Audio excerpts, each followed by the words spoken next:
insanın islah olması üçün nəfsini daima kontrol etməsi, onu nəzarətdə saxlaması, cavanlı, qocalı, qadınlı, kişili fərq eləməz. Yaşından asılı olmayaraq, hər bir kəs üçün lazım olacaq önəmli, əhəmiyyətli məsələlərdən və mövzulardan biridir. Quran-ı Kərim, Mübarək Həşr surəsinin 18-ci ayəsində bu mövzuda bizə Peyğəmbərimizin vasitəsilə Uca Rəbbimizin bir kəlamını söyləmiş, çatdırmış. Ya eyyuhəl-ləzinə amənu.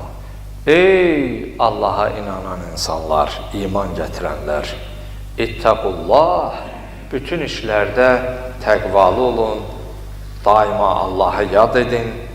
وَلْتَنْزُرْ نَفْسٌ مَا قَدَّمَتْ لِغَدْ. Gərək hər bir insan sabahsı gün nə etdiyini bugündən nəzarətdə saxlasın. Gərək baxsın, görsün ki, sabahı üçün bugün nə göndərir, nə tədarük edir.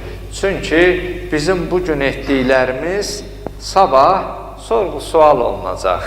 Yaxşı və ya pis, hər birinin hesab kitabı olacaq.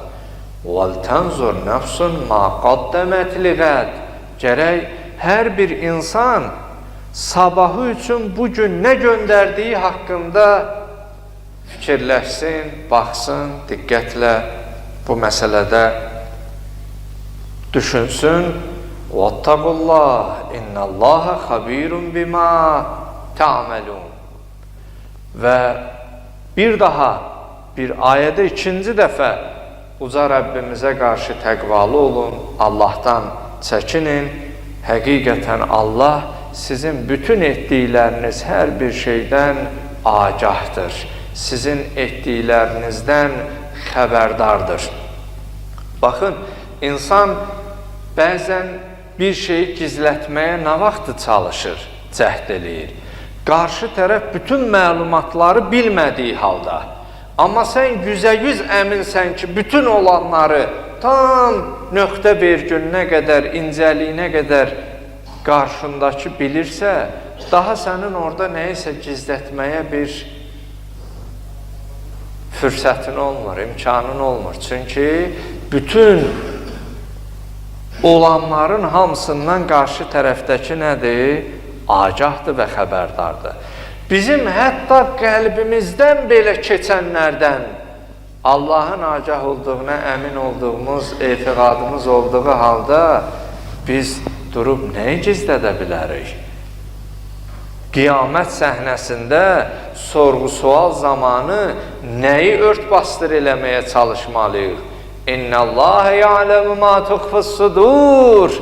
Sizin qəlblərinizdən keçənlərdən Allah xəbərdardır, agahdır. Ona görə bu ayədə bizə tövsiyə olunan Həşr 18-də وَلْتَنْزُرْ نَفْسٌ مَا قَدَّمَتْ لِغَدْ. Bu ayədən ilk başa düşülən budur ki, biz bugün sabahımız üçün etdiyimiz bütün işlərdə diqqətli olmalıyıq. Adətən hesab-kitab olan yerdə, sorğu-sual olan yerdə insan biraz diqqətli olur. Gəlin, səmimi etiraf edəyin. Əgər bir illərin yaxın dost və qardaşı ilə bir işdə ortaq olsaq, şərik olsaq, o bəzən görsən, o kənarda bir yerdə oturub, məsələn də, nəsə yedikdə, nəsə bir yerdə kənarda hesab eləyən şəriklər arasında hesabda, ödəmədə bir problem olmur. Amma bəzən görsən, 1 manatın, 2 manatın üstündə, 10 manatın üstündə illərin dostluq, qardaşlıq əlaqələri kəsilir, qırılır, atılır.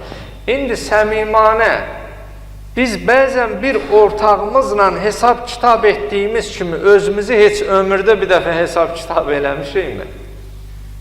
Yəni, dəqiqliyi ilə görək, məsələn, orada birini necə satdın, ucuz satdın, məsələn, qaytardı, hesab kitabı olub. Bəzən görsən, günlük hesabatlar var, bəzən aylıq hesabatlar var, Bəzən rüblik 3 ay, 4 aydan bir hesabatlar var. Bəzən də görürsən, illik hesabatlar var.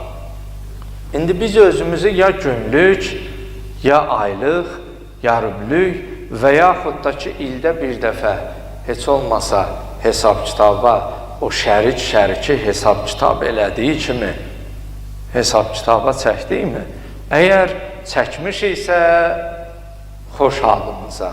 Əgər çəkməmişiksə, bu haqda biraz düşünməliyik və fikirləşməliyik.